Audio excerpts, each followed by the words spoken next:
Hey everybody, it's Everyday Nerdy, and today we'll be working on the Death Trooper, so wish me luck.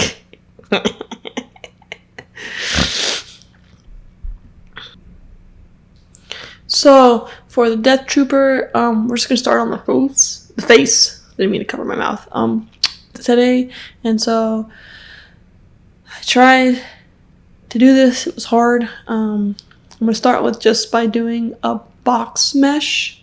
And then I'm going to make sure I crease all the vertices. And so the box part will be the top part. I guess you could call it the top part of the nose. Yeah, so that part that's right there, the top part of the nose. I'm going to see if maybe I can do some outlining of what I'm talking about. So we're going to do the top part of the nose.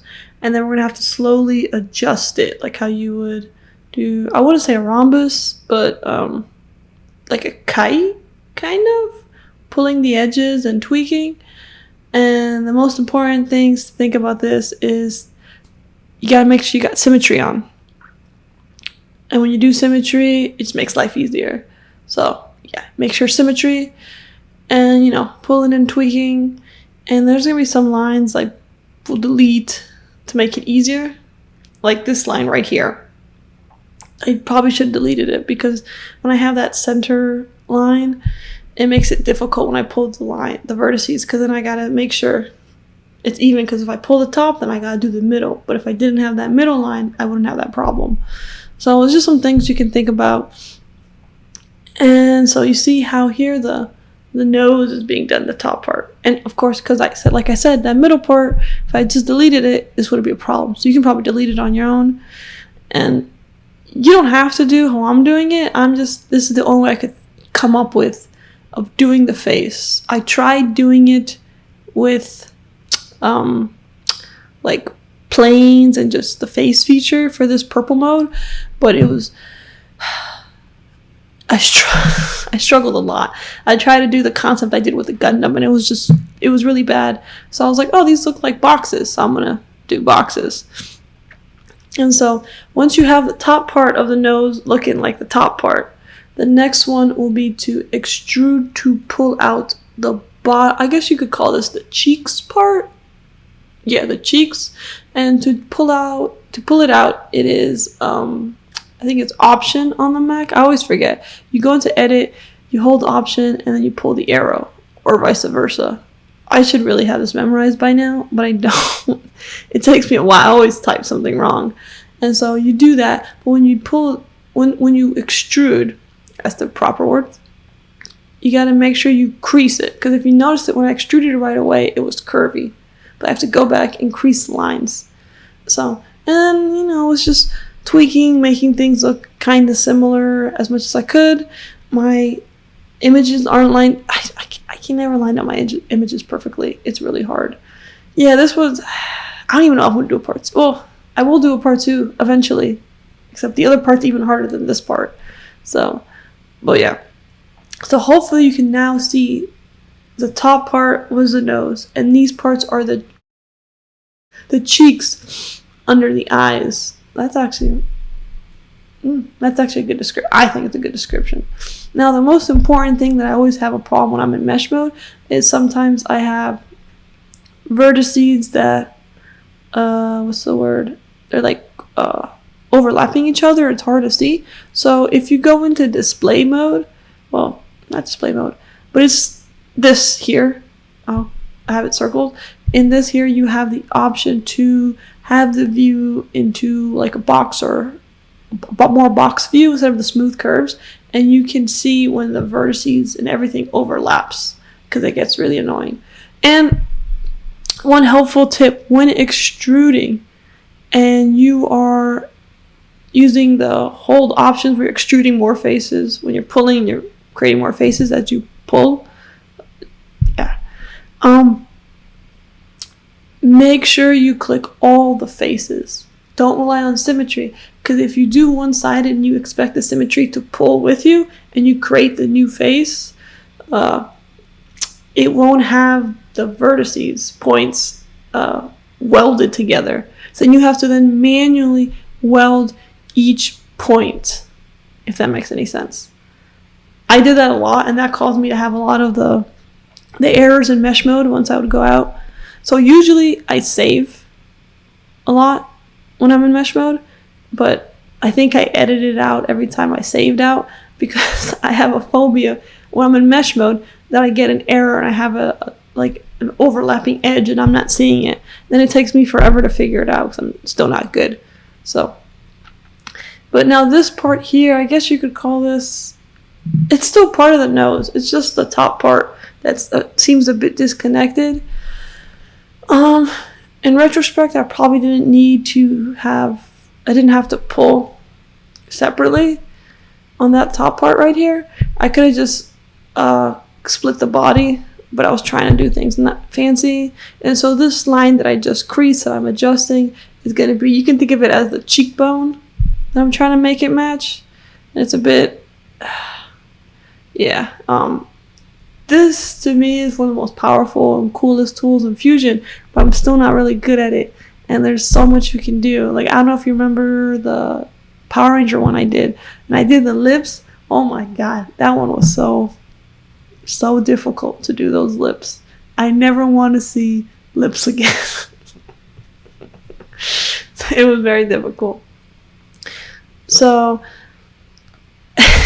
now here is something that's cool. So when remember I told you got to grab all when you do these type of extruding. If you hold the centerpiece and squeeze it or pull it in, you're pulling the faces in, so you're creating new faces pulled in. And then you crease it. Then once you crease, you can push down, and that's how you can create basic, like indents when you're in purple mode, mesh mode, purple mode, mesh mode. So that's how you have like an indented square. An easier way to do this would have been just to do a sketch on top of it and then extrude. But I was trying to be fancy a bit and trying to do more things in mesh mode because it looks really cool when you do things like this, and then you can create more like free-formed objects, less rigid things, and I really want to try to get better at this. So if anybody has any tips, please let me know. Put into the comments. It's just 50% of people are not subscribed, but y'all watching my video, so not throwing any shade, but yeah. So now that we have this done, but in general, how I did this indent is usually how I do any form of indent, like cylinder wise or anything. It's the same concept. You can even do it pulling out, because you saw when you hit the circle, you narrow it down. You have to do the opposite. It expands. And if you crease it and you pull up, you get, freeform bodies. That's pretty wild. So this part here took me, I would say, some time to figure out, because it was just, this whole thing, so much pain. I don't even like how it came out, to be honest. To me, it looks horrible. But I always I try, put things out. Maybe if someone over there in the world be like, hey, you're doing it wrong. This is how you should do it. But, yeah. So you keep doing the extruding. And then, so you keep doing the extruding little by little. You don't have to do as much as I did. I just get a bit weirded out sometimes. And sometimes I prefer to have more lines just for safekeeping. And so the top part, I wanted it flat. And as you can see, sometimes pulling each little edge, whatever, vertices, isn't as, convenient to do it. So there's this thing I use called Flatten as a feature. It's you'll see me hopefully click one of these up here. And then I click a plane that's parallel. Sometimes I have to construct the plane so it can be where I want it to be. But this one just happened to be convenient, and it's that plane. Yeah, X, Y, Z, one of those. And now it's flattened. So, boom. And that needs to be flat because the helmet here is going to be flat, and it's going to be touching it. And I don't even want to be thinking about this part of the mask. But honestly, this looks like, to me, more like a monkey. I'll be real honest. When I finished this, I was like, wow, this looks like a monkey to me instead of a death trooper. But yeah, I don't know. So now that that's flat, oh, actually no, it looks more like a skull. So now the final step for this part, because I'm not gonna make this video be more than 15 minutes, hopefully, is you just do a sketch for the eyes. So you do a sketch, and you do a line here, and then a spline. And then I usually mirror things, because that's how I make sure it's even. And then, so this part I think is flat right here. So you do a spline, and you have a straight line connecting the two splines. And then you do the mirroring tool, and I extruded it in. You could do a face, you could do a body split, but I did a body split, and I didn't like how it came out. So I just simply extruded it, because that's what I preferred. Well, not extrude, cut. And the reason I didn't like the body split is because that top of the nose part, I didn't want it to be clipped off. I wanted that nose hook to be there, because that's how the Death Trooper is. At least that's how I thought it would. I don't know. That's what it looks like to me. And so I extruded it from the back. So when it goes in and it cuts the body, it's going in from the back, so it's not going to touch the nose. So that's why. I'm actually shocked I remembered it. I should really write notes down so I can remember things. But yeah. And here's my attempt of starting this Death Trooper.